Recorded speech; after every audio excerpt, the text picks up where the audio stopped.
Nous sommes à Rognac, juste à côté, vous le voyez, de l'étang de Berre. Autour de nous, des complexes autoroutiers, industriels et urbains. Pourtant, malgré tout, une petite poche de nature a réussi à survivre. Une zone humide que l'on appelle le marais de la Tête Noire.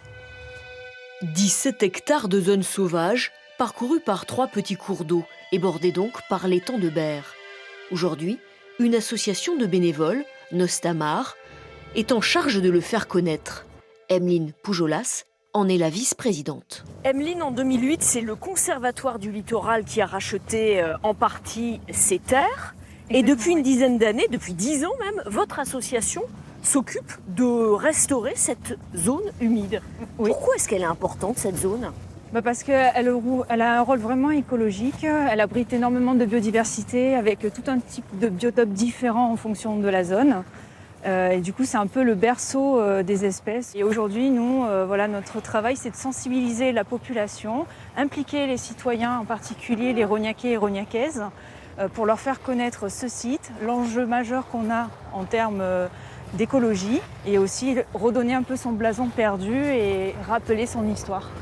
Parce qu'il y a 50 ans, on peut dire, sans vous vexer, que c'était ici une poubelle. Oui, non, vous ne me vexez pas, c'est le mot. C'était une décharge, clairement. Et au niveau des accès, c'était très restreint. La canne de Provence, qui est une espèce invasive, avait complètement bloqué tous les accès. Jusqu'en 2008, les salins du Midi ont aussi exploité une partie de ce site. Principalement ici, il ne pousse qu'une plante halophyte qui supporte justement la salinité, qui est la salicorne. Et donc là où il n'y a plus du tout de végétation, en fait, c'était ici qu'étaient entreposés les tas de sel que l'homme exploitait après pour la revente et pour nos besoins. Naïs Pénager, jeune photographe naturaliste, elle, est en mission sur ce site un peu cabossé. Donc un endroit qui survit malgré l'homme. Malgré l'homme, malgré toutes les activités humaines, de loisirs industriels, le trafic routier, etc. Mais voilà, on a des habitats qui sont très importants pour les espèces, que ce soit oiseaux, insectes, etc.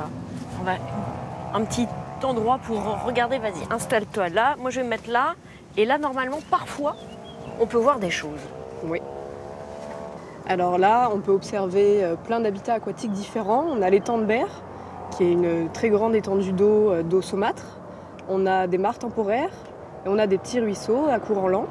Donc tous ces habitants en fait participent à cette biodiversité incroyable qu'on peut avoir sur ce site. Et il suffit de marcher quelques instants pour tomber comme en état de grâce. Quand je prends une photo de libellule, je la prends posée. Donc j'essaye de bien voir sa tête, de bien voir ses ailes. Et ouais, d'avoir une belle lumière, une belle composition, et pour essayer de toujours la mettre en valeur dans son environnement. Alors ici, on peut y trouver plein d'espèces de papillons et de libellules. On a aussi pas mal d'oiseaux.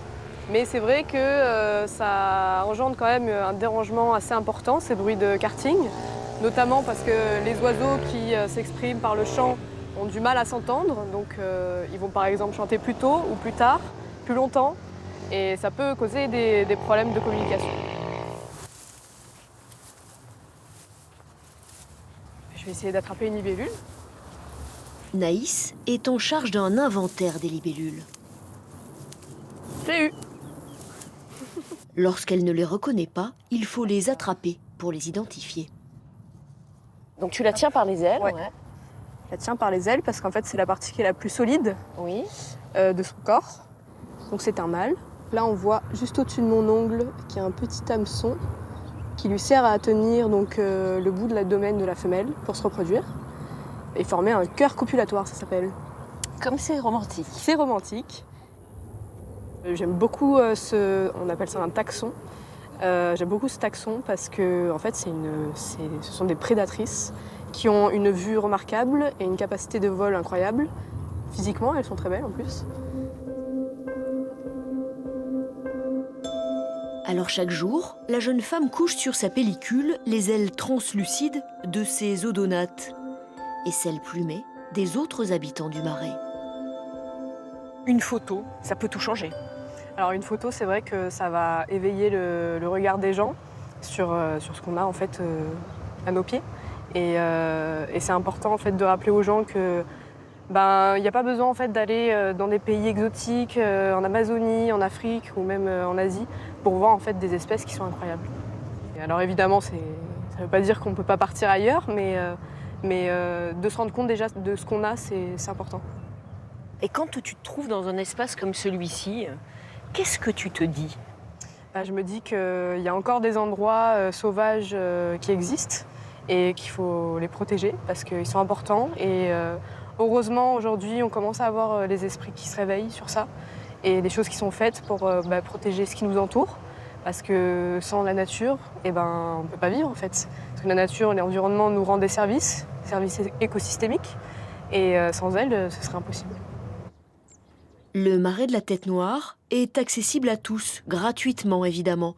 Sur une partie, il est même aménagé pour les personnes à mobilité réduite. Et puis pour terminer, une dernière réponse. Savez-vous pourquoi ce marais porte le nom de Tête Noire? Tout simplement parce qu'au 19e siècle, juste ici, se tenait un relais dont l'enseigne représentait une énorme tête de cheval noire.